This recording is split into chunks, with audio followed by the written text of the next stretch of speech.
About 6 months ago, I released a teaser trailer of In the Workplace of Madness, a 2.5D survival horror game which I'm developing in Unreal Engine. Thank you for joining me for the first devlog of this series, where I'll be sharing the development journey of my game and offering a behind-the-scenes look at the process.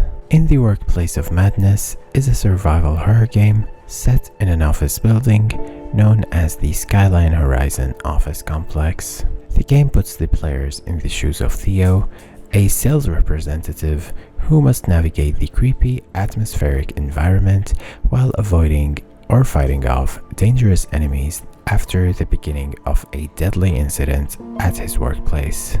The gameplay is inspired by classic survival horror titles like Resident Evil, Clock Tower, and Silent Hill, with a focus on tension, exploration, and resource management. I'm excited to share more about the game with you, and I hope that you'll join me on this journey as I continue to develop in the Workplace of Madness.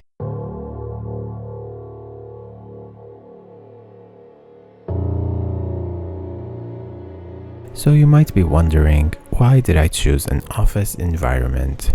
Well, the setting was chosen because it offers a lot of potential for creating a creepy and atmospheric environment that's not really a cliche like mansions or hospitals, but still has a lot of potential for both storytelling and gameplay. The gameplay revolves around the player navigating the office building after closing time, while avoiding or fighting off dangerous enemies. Speaking of the enemies, there are several monsters and each one is fleshed out in the game's current state, but I'm just showing you the first one that I added to the project to avoid doing spoilers and revealing too much in the first video. Anyway, they are intended to be a key component of the game's tension and scares. You know, it's as I've said before, the game is inspired by classic survival horror titles, which means that the main gameplay mechanic will be puzzle solving while trying to stay alive. Players will carefully have to manage their resources, such as weapons and health items, in order to survive. In addition to combat and resource management, exploration will also be a key aspect of the gameplay. The abandoned and oppressive office building is full of secrets and hidden areas to discover, which will reward the players who are brave enough to explore with additional content and lore. Overall, the goal of In the Workplace of Madness is to create a familiar but unique, tense and immersive survival horror experience that will keep players on the edge of their seats and will be replayable due to the availability of 7 different endings that you can unlock with different dialogue choices. So when I start the development of any project, the first thing I do is create a basic prototype, which I usually build my gameplay systems on and I test the game in.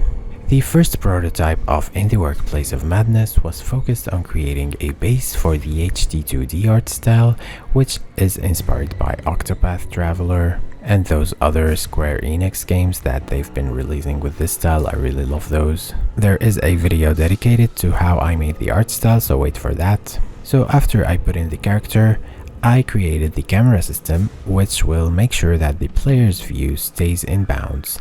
It basically works like a Metroidvania camera, but in a 3D environment, so rather than moving in the Y and Z axis, it moves in the Y and X axis, because the player isn't really like moving upwards and to the sides, but it moves to the sides and forward. And of course, this camera system stops moving when the players reach a bounds box, and it moves on to the next camera when the player moves to another room or moves between different camera actors. And then I added the dialogue system, which is used in all of the story cutscenes of the game, and then I focused on implementing a very simple and basic enemy AI. The prototype features a small room that you can walk around in to test the gameplay.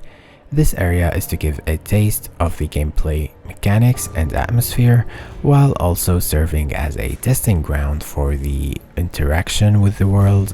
The first AI I made was just a simple one that roams the level randomly while opening whatever doors it comes across. And then, if it sees the player, it will detect them, chase them, and attack them. Roaming and chasing both have different walk speeds, which makes the tension much scarier. The enemy AI in the prototype is still very basic, but it allows for some basic combat and stealth gameplay. In the room, there are a few things that you can examine. Once you click on those, you will see whatever the character has to say about them. I think this is a staple in classic survival horror gameplay, and it's sad that such a mechanic isn't very often used in games today anymore. There is a door that you can open and close, which is lockable with an editable boolean, so that you can't open it unless you have the key. Of course, this is also pretty important in survival horror gameplay, and it's basically the actual butter of the games. While the prototype is still a work in progress, it already gives you a good idea of the direction that the game is heading in. The goal of the first prototype was to get a functional version of the game up and running, which helped serve as a foundation for future development and has been the base of how I'm going to design my levels. Keep in mind that this is just a prototype, and the final game will feature much more content and polish. I've already done so much since the prototype, however, I hope this gives you a little taste of what to expect from the gameplay and art of In the Workplace of Madness. That's it for the first devlog of In the Workplace of Madness. I hope you guys enjoyed this peek behind the scenes of the game's development, and do not forget to check out the game's Steam page and wishlist the game if you are interested in these kind of games. Thank you for watching and joining me on this journey. I'll be back with more devlogs in the future, sharing updates and progress on the game. If you have any questions or feedback about the game, please don't hesitate to let me know. Thank you again for watching. Do not forget to like the video and subscribe in order to stay tuned for more of those devlogs. I will see you again in the next video. Take care, have a great day, and bye.